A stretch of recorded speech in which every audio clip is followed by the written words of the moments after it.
Hey everybody, Critical Lara here, coming at you with game number 7, Irelia. And we're just going to go do some quick details on her. And we're going to start off with Blade Surge. You pretty much leap to the target, scales with attack damage, applies on hit effects. If you kill the target, it's then refreshed and part of the mana cost is refunded back to you. And then we have a hidden style. Pretty much your auto attacks heal you. And there's an activate, so every 6 seconds you deal true damage pretty much. And then we have Equilibrium Strike. Depending on your health versus your opponent's health, when you strike them, it's either going to stun them or it's going to slow them. Scales with ability power, really good ability. And then we have her ultimate. You summon 4 blades that you have to click each blade to shoot right in front of you. Any damage dealt heals you for quite a bit too, actually. And then we're going to go into the runes here, and I ended up going with blue and red MR, yellow armor, and the standard HP quints. And since I did end up going with a tank fighter DPS hybrid thing, I went way into offense, a little bit into defense, and then a tiny bit into utility for Ghost, of course. So we'll get into the game here. I'm just going to warn you now, the opponents really were not that great. I'm having a hard time finding games that are close, but for the most part, unfortunately, either we're getting face rolled or they're getting face rolled, and if we're face rolling them, then someone ends up leaving, and it's just it's hard to find quality games out there, to be honest with you, and I would say that would be the case in most brackets. This is just normal summoner 5v5. I haven't even touched ranked with her yet, and I don't suspect I will ever do ranked with her. I'll stick with Corky, which is probably my best champion. So, and by the way, the nerf on him really wasn't that hard, to be honest with you. Just a few minor tweaks with his ult, not really a big deal at all. Back to Irelia, though, she's a lot of fun.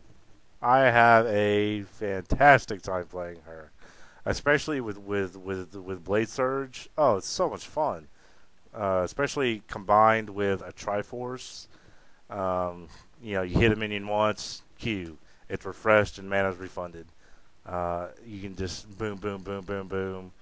Farming is a joke. It's fast.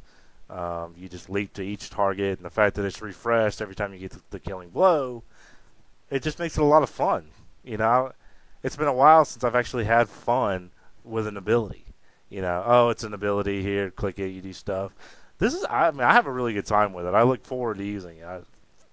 Maybe I'm just, acting like a schoolgirl, but I think it's a lot of fun, and I have a great time with it. I wanted to tell you something here.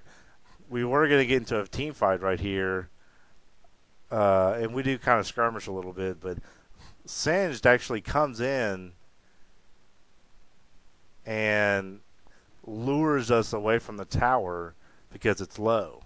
I mean, we do end up killing Ash, but, Chaco comes in and pretty much does his thing this whole game. Here's where I'm talking about. I mean, we just kind of get pushed back to the tower. Singe comes in, lures us away. They get the tower. We don't get any kills. Of course, we don't die in the process either, but I didn't really realize what had happened until after the fact. And I felt like kind of an idiot because I guess we could have stayed in there and died and lost the tower, so probably was a good thing that he lured us out. But still, you kind of feel like you just been had, if you know what I mean. It happens, I do end up going with an Impaler Sunfire Cape.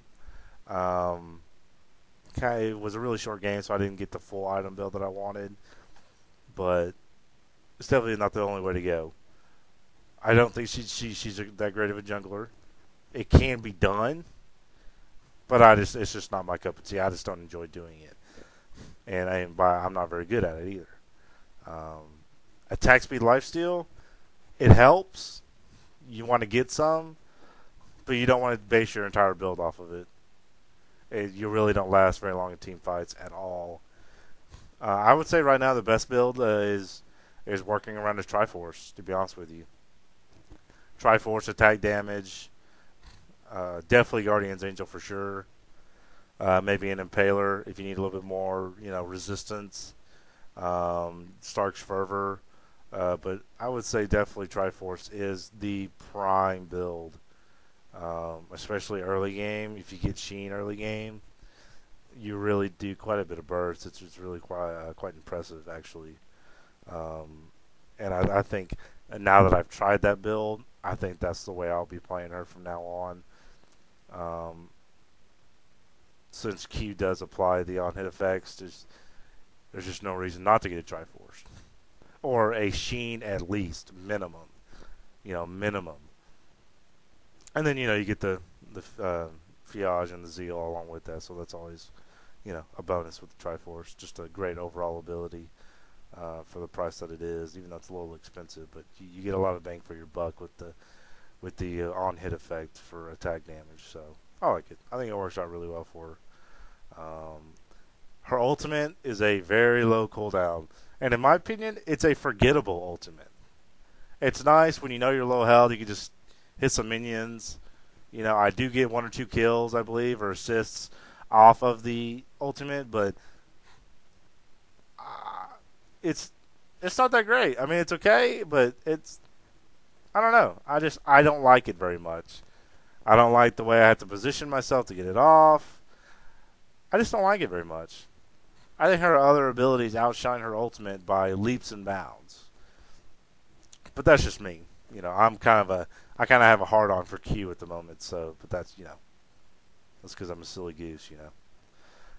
Anyway, sorry that this was such a short game. Like I said, I had a hard time finding a good one. So I hope you guys enjoyed the video. Kind of see how I got the player, and I do recommend picking her up. She is a lot of fun, and we will see you next game, guys.